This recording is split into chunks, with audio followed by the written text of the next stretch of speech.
key topics of discussion and what that's going to mean for generating future business for the company.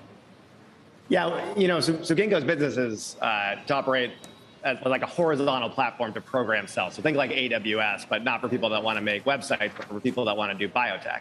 And this is really our developer conference, right? Think like the Dreamforce conference for Salesforce. And we get developers here who want to learn more about the platform.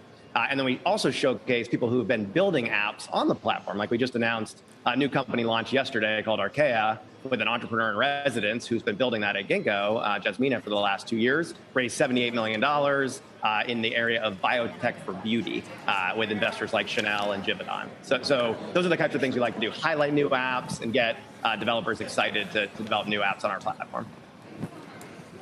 Jason, I don't want to take away from what you got going on over there, but I did want you to comment on this weird tweet we got from Scott Gottlieb, because he's a CNBC contributor, former FDA commissioner. Yeah. All right. Yeah, I know. Well, I like him, too. He said, he's got a non-COVID viral illness and that you guys tried to coerce him to show up because you didn't maybe believe him. He didn't want to put people at risk. And then he goes on to say, you purport to be a healthcare company, but not respecting these basic public health ethos in a way I would have expected. Respond.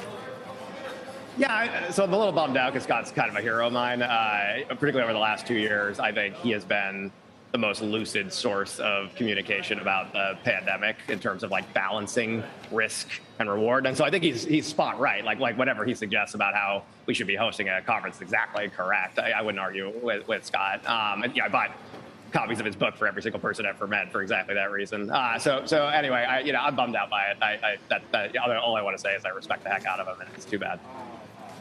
Yeah. I do want to talk about the COVID piece of the business and the biosecurity piece of the business.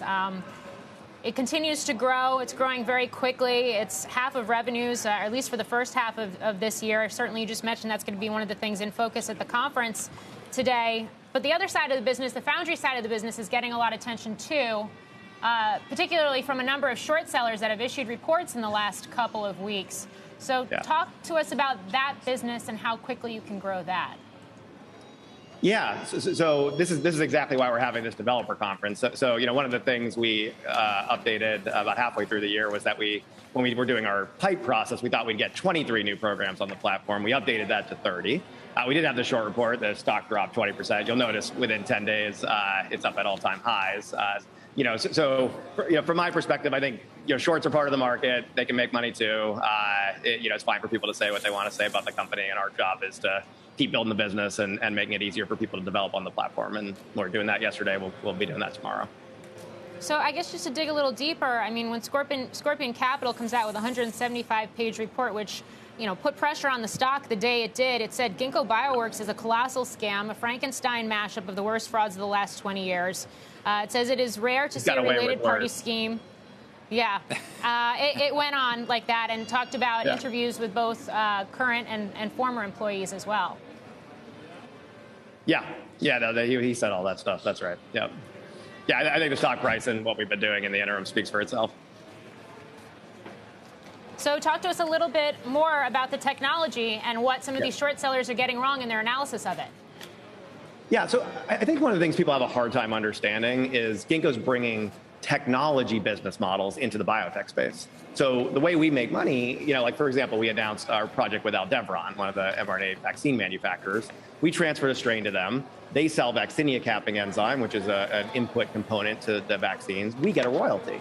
And so it's not Ginkgo launching a product, right? Like people get like, oh, Ginkgo doesn't have products. Well, that's not, AWS doesn't have websites, right? They're a service provider to other people's websites. We're a service provider to other people's products, and then we make money on a royalty basis. That's a bit new in biotech, and it tends to get understood a little bit better by the tech half of the house, and that's one of the reasons you see, I think, a little bit of confusion. But that's the most important thing to understand about the company, from my standpoint, is because it's such a scalable business model for us.